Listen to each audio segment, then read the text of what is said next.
This is a really special reading with the magician at the center and receiving and giving some potent energies that really get to the fundamental aspects of what it means to be a magician. So I really like how this reading turned out, especially the magician receiving the Ace of Wands. It's a pretty potent combo.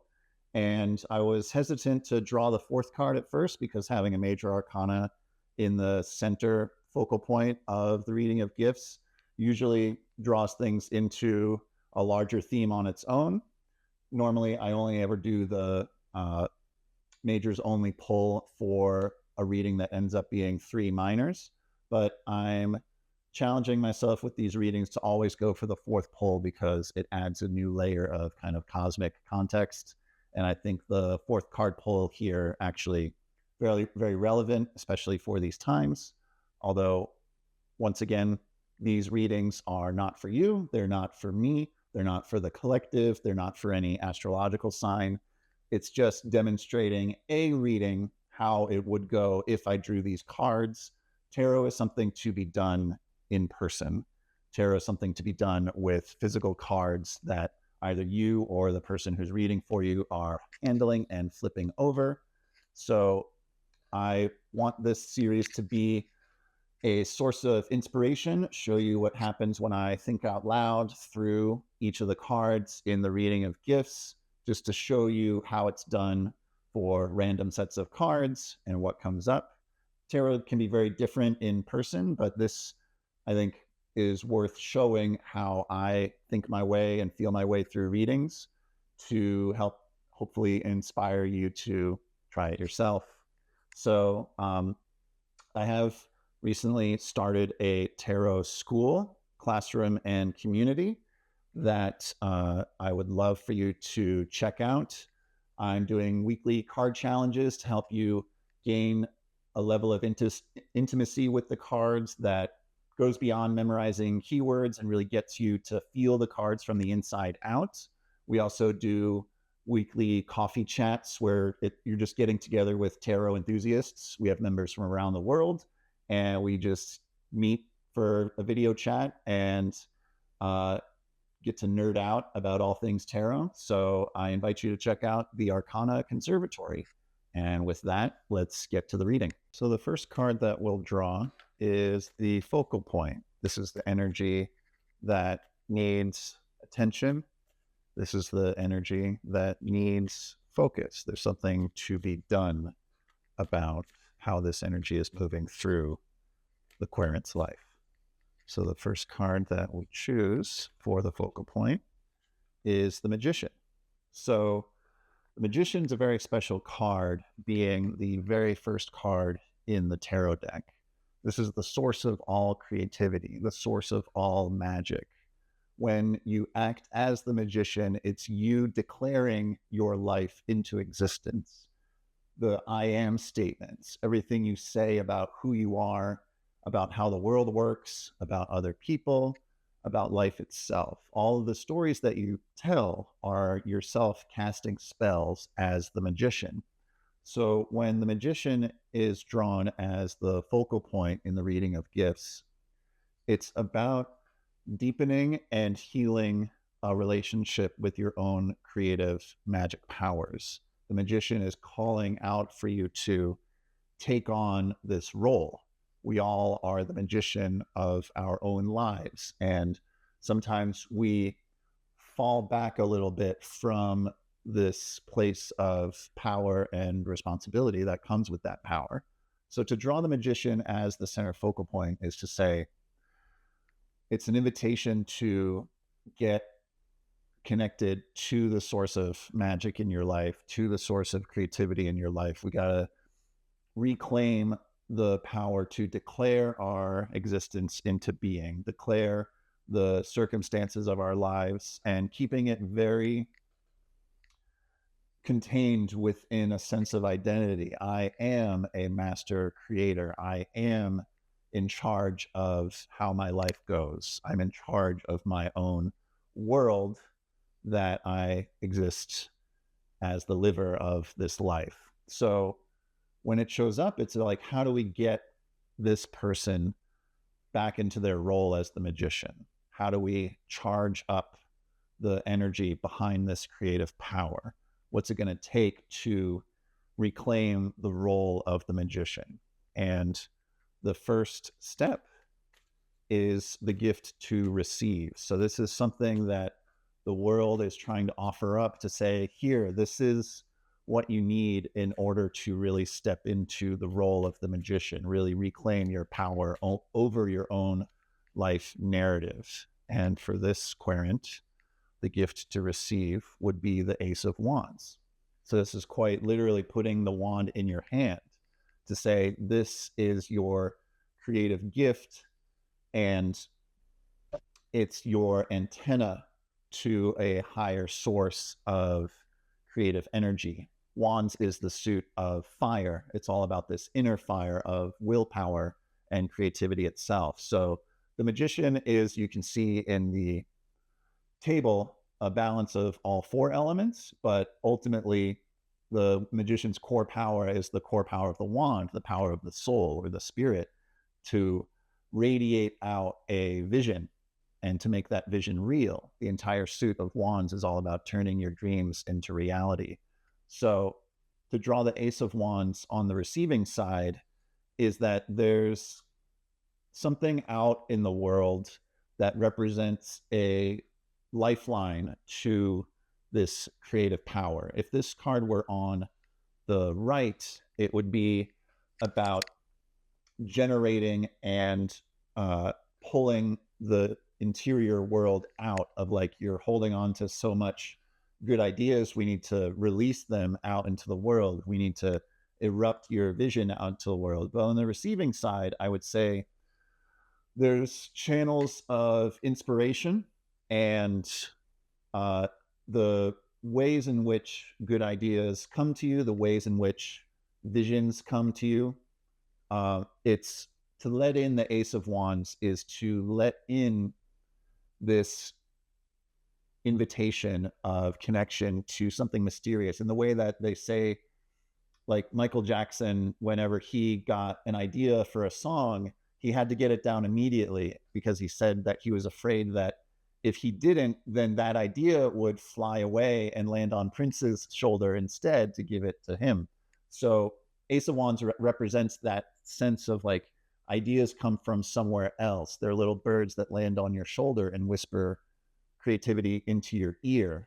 So we need to reconnect with that. This magician, this person, needs to reconnect with that. And we can see how the positioning of the hand mimics the positioning of the hand of the magician themselves, and the magician making the gesture as above, so below.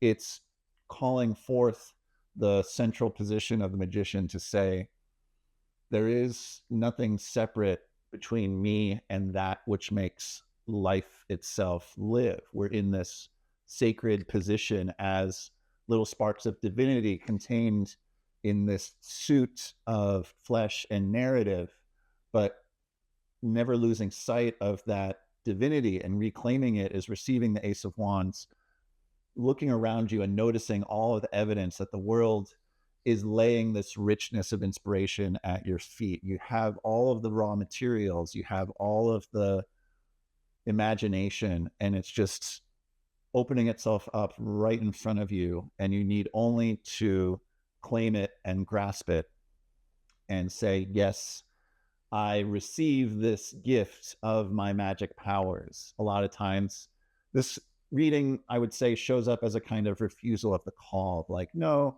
there's nothing special about me. I'm not a magician. I'm not capable of making my life into a beautiful work of art, because here's my list of excuses.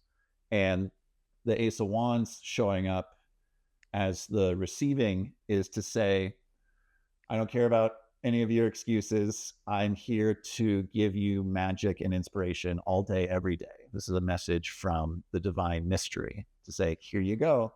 Here's everything you need to make your dreams come true. All of the inspiration you're looking for, it's right in front of you. So claim it. Say thank you. And the more you admit how much magic is trying to get its way into your life, the more you're able to actually receive it. So we're letting in the Ace of Wands, handing back the wand to the magician. And there's something this person is being invited to give or create, the gift to give. And that is the Page of Cups. So cups being the suit that's all about emotions and relationships and everything to do with matters of the heart. Pages carry the energy of their suit with this really joyful, youthful energy, not naivete, but an openness to experience and a lack of attachment to outcome. The page is just happy to be here. They're excited to immerse themselves in the process for its own sake. They don't care about getting any particular results or meeting certain needs or wants. It's just the joy of immersing themselves in the energy of the suit. So a Page of Cups is someone who always sees the best in other people, who just wants to open their heart to everybody that they meet.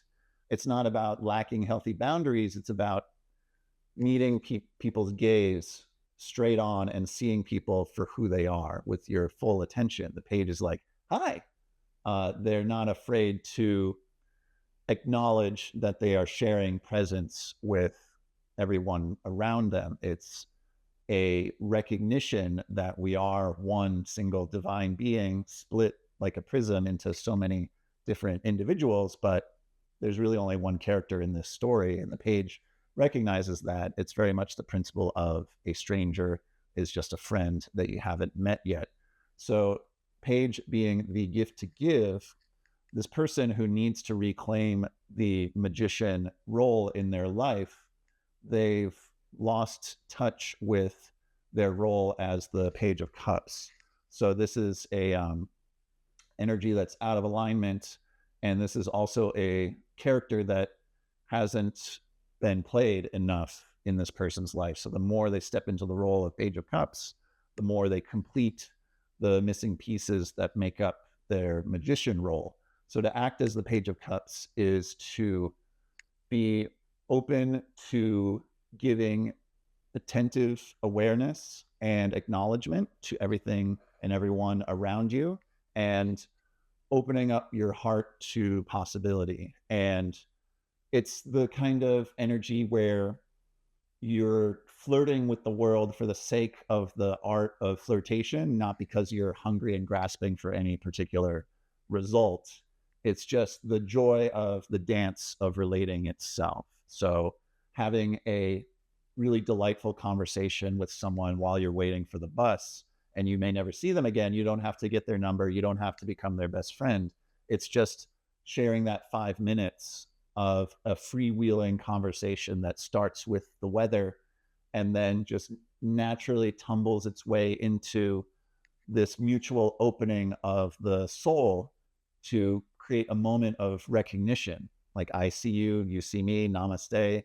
We're both two imperfect beings just existing together as best we can. And I recognize that in you, and I see that you recognize that in me. And then moving on and going your separate ways, not needing it to be anything more than that.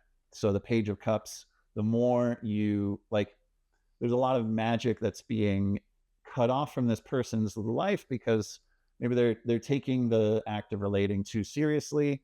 They're sitting in judgment. They're sitting in a kind of misanthropic distance. They're sick of people. We got to get this person falling in love with people again, humanity itself, and really looking for the best in people rather than looking for the worst or what's this person selling. That closes off the magic because we're closed off from other people. And most of the magic we're here to create is meant to be a gift for other people. So make sure that in this reading, the Page of Cups is able to open up the magician to the world.